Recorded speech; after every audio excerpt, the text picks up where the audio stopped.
Welcome to Soul Tapping. I am Sabine König, a psychotherapist in Bergheim near Cologne. And today I have sat in the beautiful winter sun to establish 10 golden rules for you with which you can overcome your depression and make the best out of it for yourself.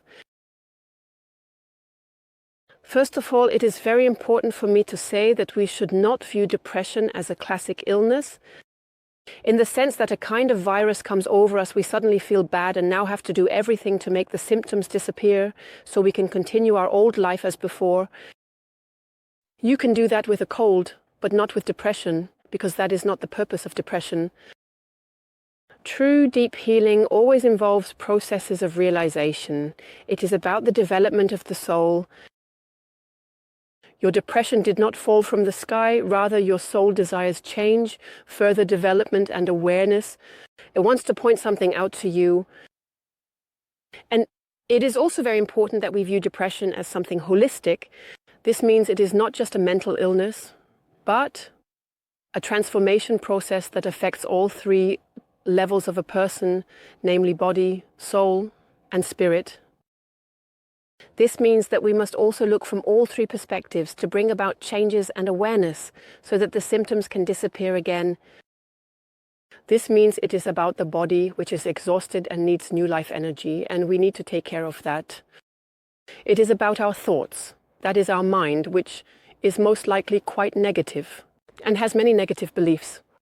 And it is about feeling, it is about emotions that we may have suppressed for a long time, and that now come to the surface and want to be seen and felt. Here are my 10 golden rules for overcoming depression. Point A1, acceptance. This is directly one of the most difficult points because it is about every change. First requires acceptance. That is always the first step. Accept your condition as it is, even if it feels really terrible for you right now. I know that when you're in the middle of it, I have gone through this process myself, and I know you feel like you'll never get out of it. And you resist it because you just want to be able to function as usual. You don't want this fatigue anymore, this lack of motivation. But if you don't accept your condition as it is right now and constantly fight against it, always in inner resistance, then nothing can change. Then you're stuck like in a dead end. So let go. Give up your facade in front of yourself and others. Many people with depression try to pretend for as long as possible in front of others that everything is great, as if they are still brimming with energy, and all the while they are gnawed by the fear of being exposed. They lead a kind of double life. What if someone notices how I really feel on the inside? And that is terrible, exhausting, and drains a lot of your energy. And when you are in a depression, it's about regaining life energy. And the first step to that is give up your facade, your mask, confide in people and talk about your condition. Point 2 is to feel. It's about accepting and feeling the emotions that want to surface. We didn't learn any of this, not in school and mostly not at home either, how to deal constructively with our own feelings. That's why we did it the way it was modeled for us. We repressed it. We distract ourselves with work, going out to party, with social media. The phone is always available to distract us somehow, just not to look inside, to see how it looks in there. And if you are in depression, now is the time to take a look and to let it all be there. Feelings want to be felt and not judged, not repressed and not pushed away. Point 3, self-love. A very important point. I know when you are depressed, it is incredibly difficult to love yourself. But you could start by treating yourself with respect. Treat yourself lovingly and understandingly and not always speak so negatively to yourself. Pay attention to the words you use internally when speaking to yourself and try to be a bit kinder to yourself. Respect your boundaries and your needs. So learn to say no. If you are asked for help and you really can't anymore because you are completely exhausted, then you are allowed to say no, even at the risk of hurting others. It is their responsibility to deal with their feelings. That is not your fault. Point 4 is called positive thinking. This doesn't mean that you shout hallelujah all day and convince yourself, hey, everything is great. That wouldn't work because internally a resistance builds up and your subconscious thinks that's not true at all. It's about recognizing what negative thoughts you have and then changing them in the second step. Many depressed people wear such a black pair of glasses, and everything they encounter is evaluated negatively. Especially themselves, everything they do is evaluated negatively. They are pessimistic. For example, I already sent an application and it didn't work out. I don't even need to try anymore. These are typical depressive negative thought patterns. You should check those now. Get to the bottom of what strange thoughts your depression is convincing you of, and check whether they are actually true. And then there are many ways to change beliefs. EFT, the tapping acupressure, is a very good method with which you can reprogram yourself, so to speak, and start seeing the glass as half full instead of half empty. Point 5 is a very important point. It's called change. Forgive yourself and others. This means if you are still carrying around an old grudge, for example, against your parents or your ex-partner or someone who might have done something to you that you believe was so bad it's unforgivable, you are not doing yourself any favors by holding on to this accusation. You are poisoning and burdening yourself internally, and you are not punishing the other person. That is a misconception. Do yourself a favor and let go of your accusations. Let go of your victim position. Take responsibility for your part in this matter. Because otherwise, if you remain in the victim position, you cut yourself off from your own strength. You may have been a victim once, but do you want to remain that way for the rest of your life? Regain your strength by forgiving, and above all, forgive yourself as well. Many people with depression are full of guilt because they judge everything they do as bad, and they feel like they have done something very terrible. That too should be put to the test. Let go of your self-reproach. By doing so, you gain a huge portion of self-confidence, dus man life energy, back. The 6th point is gratitude.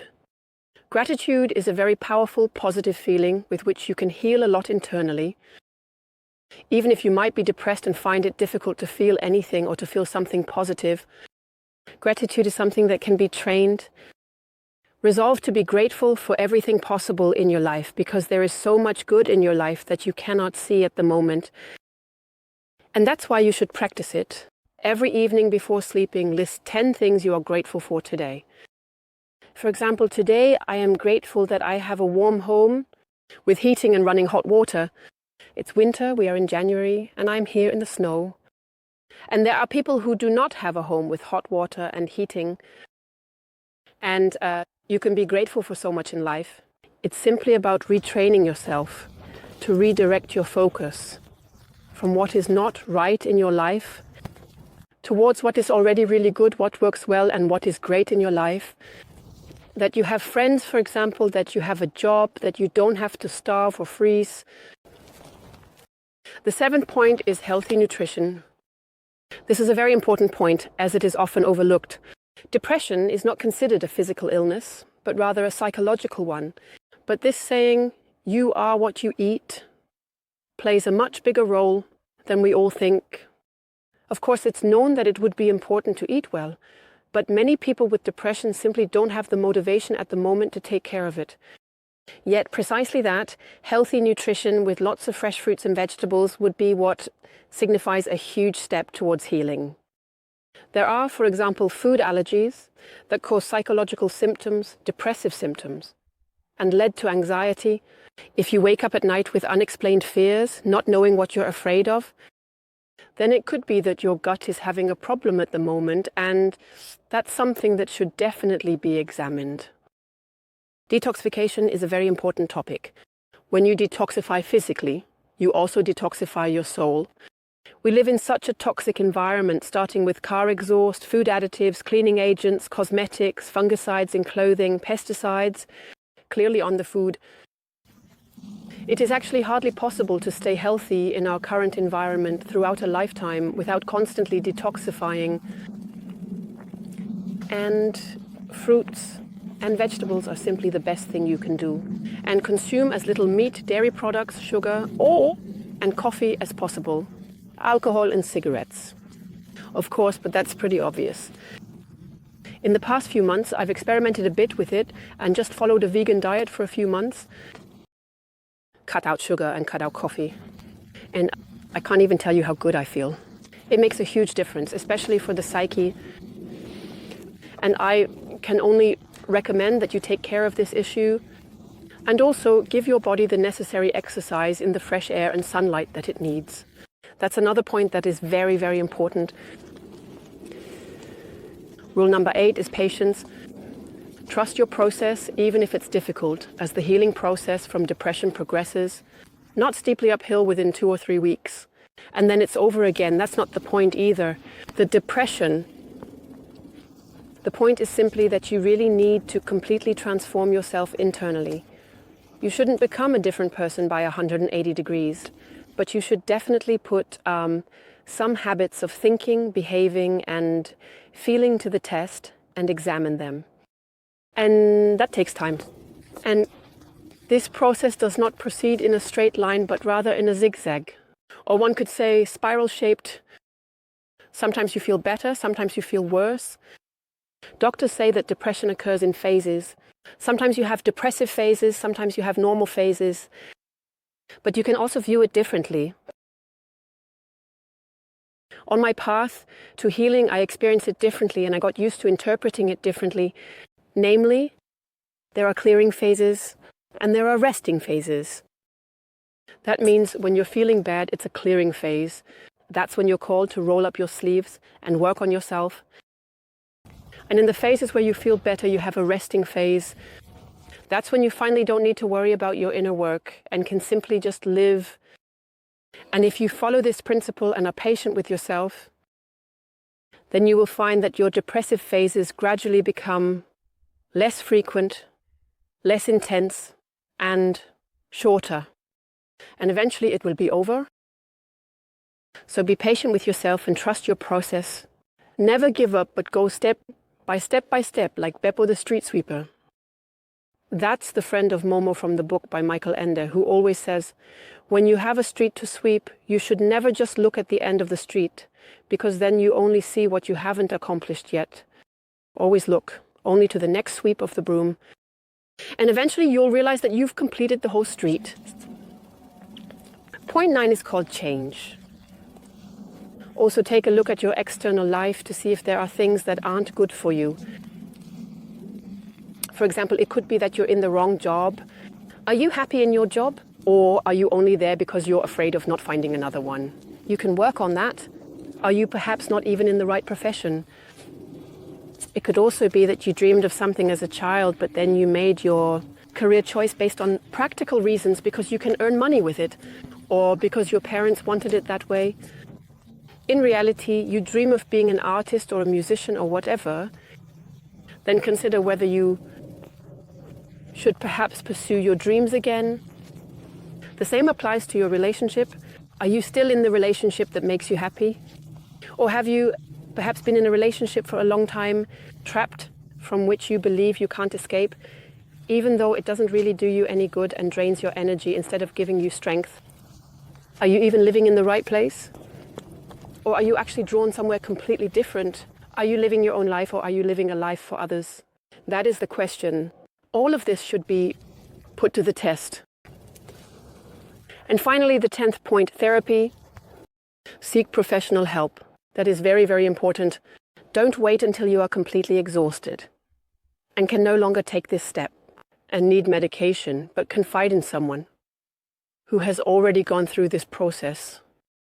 I believe that this is significantly more helpful than if you simply go to a clinic or a psychiatrist and get prescribed medication. That's not enough.